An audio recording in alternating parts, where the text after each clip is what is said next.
স্বাধীনতা।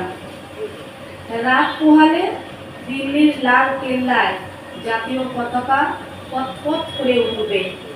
রাজপথে বেরোবে কত রকমের প্রসেশন, কারণ কাল স্বাধীনতা দিবস, ৭৯তম স্বাধীনতা দিবস। একজন জাতির জনক দেশটাকে দু টুকরো করে ধর্মের তাস খেলে চলে গেছেন, আর যারা দলে দলে প্রাণ দিলেন তারা ছবিতে আটকে আছেন।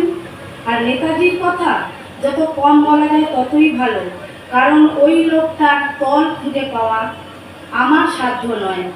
সবাই বলে ভারত মাতার বীর সন্তান, তাই যদি হবে তাহলে তাকে কেন গুমনামি হতে হলো? কাদের পাপের ফল ভোগ করলেন তিনি?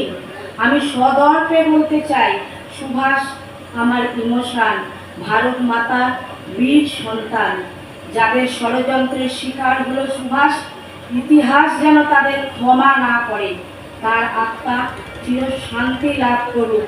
৭৯তম স্বাধীনতার সুন্দর ফসল কামদনি, তামান্না, তাপসী মানি আর তিলোত্তমা অভয়া। ছি বললে কম বলা হয়।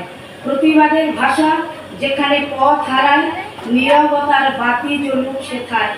একটা বাতি জ্বালিয়ে রাখবো নেতাজির আশায়, আর একটা নেতাজি এনে দাও, আর একটা নেতাজি।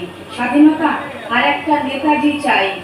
যেদিন ভারতের মাটিতে পা রাখবে নতুন নেতাজি, সেদিনই হবে আসল স্বাধীনতা। যেদিন ধর্ষকরা ধর্ষিতরা বিচার পাবে, সেদিন আসবে আসল স্বাধীনতা।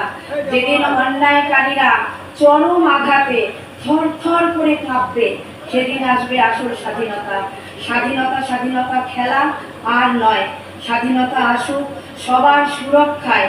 স্বাধীনতা আনুক নতুন সূর্যের আলো, অন্ধকারের ভোগ পরাজয়।